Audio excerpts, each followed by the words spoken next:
So ఈ భూమి మీద మనిషికి అబెండెంట్గా అంటే చాలా ఎక్కువగా ఏమైనా అందుబాటులో ఉన్నాయనుకో అదొక దురదృష్టం అని నా యొక్క భావన. ఉండొద్దని కాదు, ఉన్నవాడి పరిస్థితి వేరే వాడికి బాగుంటుంది కానీ వాడికి బాగోదు. రెండవది, ఒక వ్యక్తి దగ్గర ఏమీ లేవు, చూడ్డానికి అతని దగ్గర ఏమీ లేనట్టు ఉంటుంది, కానీ చాలామంది మిస్ అయ్యేటివి అతని దగ్గర ఉంటాయి అన్నమాట. సో అందుకని ఒక చిన్న అబ్జర్వేషన్ ఏంటంటే,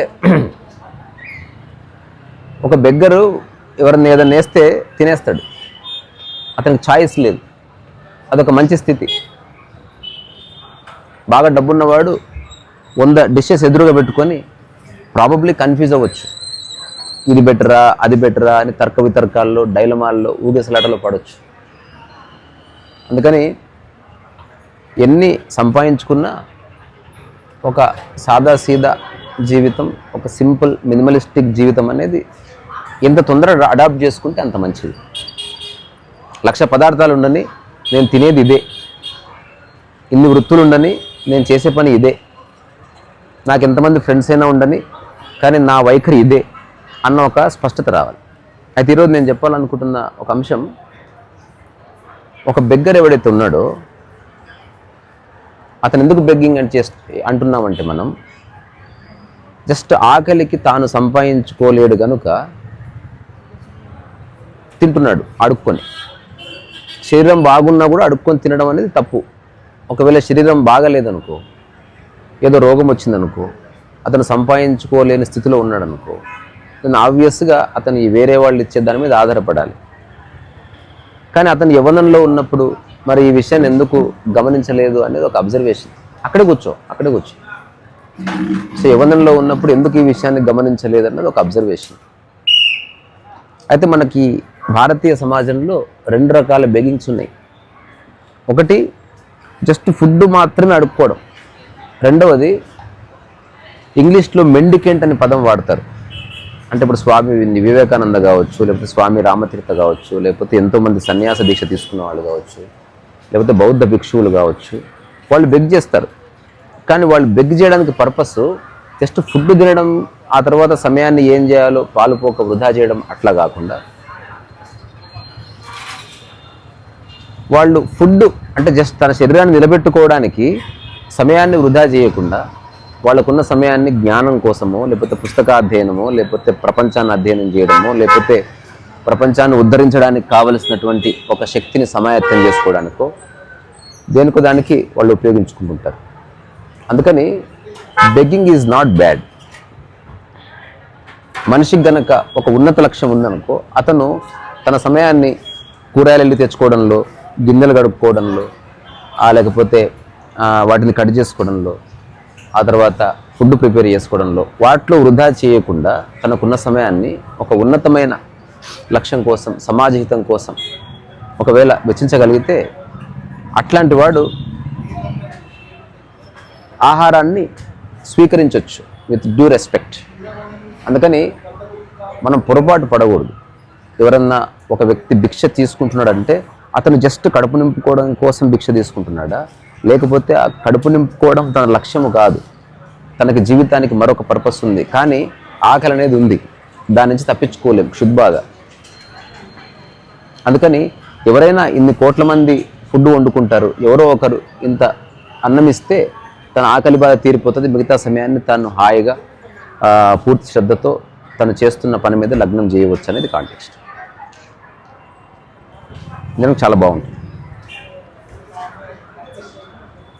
మనకి ఈవెన్ జైన సాంప్రదాయంలో కూడా వాళ్ళ సమయాన్ని లోకహితం కోసం, లేకపోతే ఎవరైతే ఈ రకరకాల మానసిక సమస్యల్లో ఇరుక్కొని ఉన్నారో వాళ్ళని లిబరేట్ చేయడం కోసం వెచ్చిస్తారు. కాబట్టి వాళ్ళ గనక ఆకలిస్తే ఇట్లా చేతులు చాచి ఆ ఎదుటి వ్యక్తి ఇచ్చే ఆహారాన్ని ఆ చేతుల్లో తినేసి అందులోనే నీళ్లు పోయించుకొని ఆ నీళ్ళనే తాగేసి అట్లా చేతులు కడుక్కొని వెళ్ళిపోతారు అన్నమాట. అంటే ఎక్స్ట్రీమ్లీ మినిమలిస్టిక్ లైఫ్. అంటే చిన్న చిన్న విషయాలకి ఎంతో సమయం వృధా చేస్తున్నాడు మనిషి. అట్లా వృధా చేయకుండా గనక సమయాన్ని సరైన దిశలో సద్వినియోగం చేసుకుంటే, శక్తిని సరైన పద్ధతిలో మనం వినియోగం చేసుకుంటే జీవితం కాస్త ఇంకొక పర్స్పెక్టివ్లో దర్శించవచ్చు.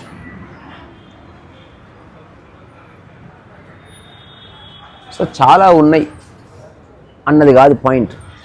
కన్ఫ్యూజన్ ఉందా లేదా అన్నది చెక్ చేసుకోవాలి. కారు ఉంది, బంగ్లా ఉంది, పరపతి ఉంది, రెస్పెక్ట్ ఉంది, అవన్నీ కాదు. వాటి పట్ల నువ్వు సంతృప్తిగా ఉన్నవా అన్నది చెక్ చేసుకోవాలి. వేరే వాడి యొక్క ప్రవర్తనలో నీ ఆనందం ఇరుక్కుపోయిందా మనిషి గమనించుకోవాలి. ఈ సలహా కాదు, ఎవరికి వాడు ఆలోచించుకోవాల్సిన విషయం.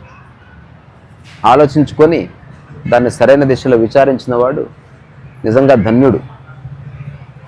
అప్పుడు వాడు ఏం చేస్తాడు, తన మానసిక ఆకాశంలో ఎవరి పట్ల ఏ వైమనస్యత ద్వేషం లేదు కాబట్టి తనకున్న సమయాన్ని అర్థవంతంగా ప్రశాంతంగా ఒక క్రమానుక్రమణికలో గడుపుతాడు. లేకపోతే ప్రతిరోజు ఏదో ఒక డిస్టర్బెన్స్ మనసును పట్టుకుంటుంది. సో ఎంతకాలం డిస్టర్బ్ అవుతుంది, ఎంతకాలం ఆధారపడదు. అందుకని liberate your self from non sensical things first. చిన్న చిన్న విషయాల నుంచి ఫస్ట్ లిబరేట్ కాండి. ఎవడో ఏదో అంటే బాధపడడం లిబరేట్ కా దాని నుంచి. ఆహారం కోసం ఎదురు చూడడం లిబరేట్గా దాని నుంచి. ఎవరో వండితే తప్ప నేను తినను దాని నుంచి లిబరేట్గా. ఎవరో నవ్వితే నేను ఆనందంగా ఉంటాను దాని నుంచి లిబరేట్గా.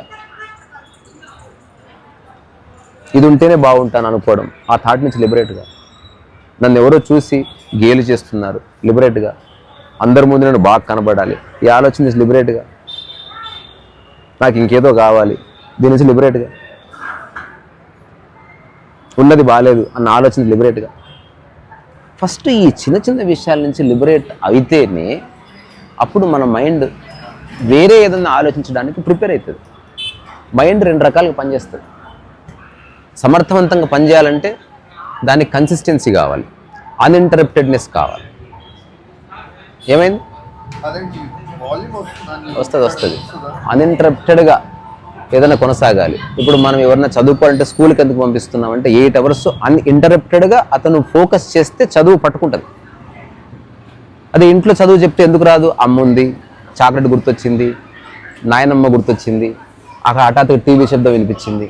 అందుకే స్కూల్ అంటే ఏమిటి అంటే యాబ్సెన్స్ ఆఫ్ ద వరల్డ్. అక్కడ టీవీ లేదు, లేకపోతే మొబైల్ లేదు, లేకపోతే అమ్మ లేదు, నాయనమ్మ లేదు, చిరుతిండులు లేవు, టాంట్రమ్స్ లేవు, డిస్ట్రాక్షన్స్ లేదు. అందుకని ఫోకస్ వస్తుంది. ఆ అన్ఇంటరప్టెడ్ 8 hours అట్లా 15 సంవత్సరాలు. అప్పుడు కొన్ని విషయాలు అర్థమవుతున్నాయి. యూనివర్సిటీకి వెళ్ళినా అంతే. కొంచెం అప్పుడు నీకు వివేకము విచక్షణ ఉన్నాయి కాబట్టి తక్కువ గంటలు, మిగతా సమయం నేను ఇంటికి పంపిస్తారు. ఎందుకు? ఇంట్లో కూడా నువ్వు ఫోకస్డ్గా డిస్ట్రాక్షన్ లేకుండా పనిచేయగలవు కాబట్టి. సో అన్ఇంటరప్టెడ్గా డిస్ట్రాక్షన్స్ లేకుండా సీమ్లెస్గా మనం పనిచేయడం అన్నది నేర్చుకోవాలి. మనకు డిస్ట్రాక్షన్ వచ్చేస్తుంది. ఎందుకు? చిన్న చిన్న విషయాల నుంచి కూడా లిబరేట్ కాలేదు. ఊరికూరికే ఒకటి గుర్తొస్తుంది, ఊరికూరికే ఫోన్ తీసుకుంటారు, ఊరికే టీవీ దగ్గరికి వెళ్తారు, ఊరికూరికే మనిషిని గెలుపుకుంటారు, ఊరికూరికే ఎవరో ఫోన్ చేయాలని ఆశిస్తారు, ఊరికూరికే రెస్పెక్ట్ ఆశిస్తారు, ఊరికూరికే ఊరుల గురించి ఆలోచిస్తారు, ఊరికూరికే ఎవరినో ఆక్షేపిస్తారు, ఊరికూరికనే ఎవరినో దుర్భాషలాడతారు, ఊరికూరికనే రెస్పెక్ట్ కోరుకుంటారు. ఇట్లాంటి వాటితో ఒక రోజంతా నిండిపోయిన తర్వాత నువ్వు ఏం ఫోకస్ చేస్తావు? I don't think so. మహా అంటే ఒక జాబ్ చేసి ఇష్టం ఉన్నా లేకున్నా ఇంత డబ్బు సంపాదించి జీవితకాలం ఇష్టం ఉన్నా లేకున్నా తిని అట్లే శరీరాన్ని వదిలేయడం తప్ప ఈ అద్భుతమైన మిస్టీరియస్ ఫెనామినా కాల్డ్ సమయాన్ని ఎట్లా ఉపయోగించుకోవాలనేది ఒక ఆర్ట్. చాలా కొద్దిమంది దాన్ని అర్థం చేసుకున్నారు. అట్లాంటి వాళ్ళంతా వాళ్ళ జీవితాన్ని కృతకృతం చేసుకున్నారు. అట్లాగే ఈ సమాజంలో చరితార్థం కూడా అయ్యారు. అందుకని అన్ఇంటరప్టెడ్నెస్ అన్నది నువ్వు అనుభవిస్తున్నావా లేదా అన్నది చెక్ చేసుకో. దానికి చాలా టెక్నిక్స్ ఉన్నాయి. ఏదైనా ఒక పుస్తకం పట్టుకొని మినిమం ఒక 2 hours చదువు. ఇనిషియల్గా బిగిన్ విత్ ఎప్పుడు చదివినా 10 pages చదవాలని లక్ష్యం పెట్టుకో. ఇక ఏమైనా సరే దాని నుంచి పక్కకు జరగద్దు. ఏదైనా ఒక పెయింటింగ్ వేస్తున్నావు, ఒక 1/2 hour అలారం పెట్టుకో. ఏది ఏమైనా 1/2 hour కూర్చో. ఫస్ట్ బై ఫోర్స్ స్టార్ట్ చేయాలి. ఆ తర్వాత ఎక్కువ కాలం అన్ఇంటరప్టెడ్గా సీమ్లెస్గా పనిచేస్తున్నప్పుడు మెల్లగా మనసులో దాని పట్ల ఒక ఫోకస్ అనేది, న్యాచురల్ ఫోకస్ అనేది ఎస్టాబ్లిష్ అవుతుంది. సో ఈ హ్యూమన్ మైండ్ బేసికల్గా not meant for learning. So ప్రకృతిలో ఏ ప్రాణి స్పెషల్గా నేర్చుకునేది ఏముండదు. మనిషి ఈ ప్రపంచంలో బతకడం కోసం he has to learn something specially. And అతను వేరే వాళ్ళ చేత ట్రైన్ అవుతూ ఉంటాడు నిరంతరం. ఈ ట్రైనింగ్ నుంచి తప్పించుకోవడానికే మనం ఒక చోట చదువును ఆపేసినాం, లేకపోతే సత్యవరకు ట్రైనింగ్ ఉంటుంది. అయినా సరే ఇంట్లో ఒకరికొకరు ట్రైనింగ్ ఇస్తాం, ఒకరినొకరు ఇబ్బంది పెట్టుకుంటాం. సో ఇట్లాంటి నాన్ సెన్సికల్ థింగ్స్ నుంచి బయటపడండి. నేనైతే పరిపూర్ణంగా బయటపడి నాకున్న ఎన్ని సంవత్సరాలైనా సరే దాంట్లో అట్లీస్ట్ రోజులో 20% ఆఫ్ సమయాన్నన్నా డిస్ట్రాక్షన్ లేకుండా సీమ్లెస్గా ఒక న్యాచురల్ ఫోకస్తో నాకు నచ్చిన పని చేస్తాను. దాంతోపాటు కొంత ప్రకృతి కోసం, నాకు అవకాశం ఉంటే సమాజం కోసం కూడా పనిచేస్తాను. కానీ నా జీవితాన్ని పణంగా పెట్టి చేయను. నేను ప్రశాంతంగా ఉంటూనే ఎంత సాధ్యమవుతుందో అంత చేస్తాను. ఎవరైనా అంతే. ప్రధానమంత్రి చేసినంత ప్రధానమంత్రి చేస్తాడు, ఎమ్మెల్యే చేసినంత ఎమ్మెల్యే చేస్తాడు, ఒక వార్డు మెంబర్ చేసినంత వార్డు మెంబర్, అందరూ సేవనే చేస్తున్నారు. బట్ ఓవరాల్గా నీకు ఎంత సాధ్యమో అంత, నీ పరిధి ఎంతో అంత, నీ వసతి ఎంతో అంత, అది నేను చెప్పాలనుకున్నాను. అందుకని liberate from stupid things first. ఆ తర్వాత లిబరేషన్ అంటే ఏంటో తెలుస్తుంది. మనస్సుని ఏవి పట్టుకోకపోతే ఆ మనస్సు యొక్క శక్తి ఏమిటి, దాని యొక్క న్యాచురల్ ఫోకస్ ఏంటి అని తెలుస్తుంది. ఆ తర్వాత అప్పుడు ఆధ్యాత్మిక విషయాలు అర్థమవుతాయి. అంతవరకు ఎన్ని విన్నా ఈ డిస్ట్రాక్షన్స్ వల్ల, ఈ పనికిరాని ఎమోషన్స్ వల్ల, ఒకరిని కంట్రోల్ చేయాలనుకునే మనస్తత్వం వల్ల ఏ విషయాలు అర్థం కాకుండా పోతాయి. అందుకని look into whatsoever I have said and come to your own conclusion. అంటే మీ నిర్ణయానికి మీరే రండి. మళ్ళీ తర్వాత మాట్లాడుకుందాం. టాటా, బాయ్ బాయ్. రీసా రసోవైసా.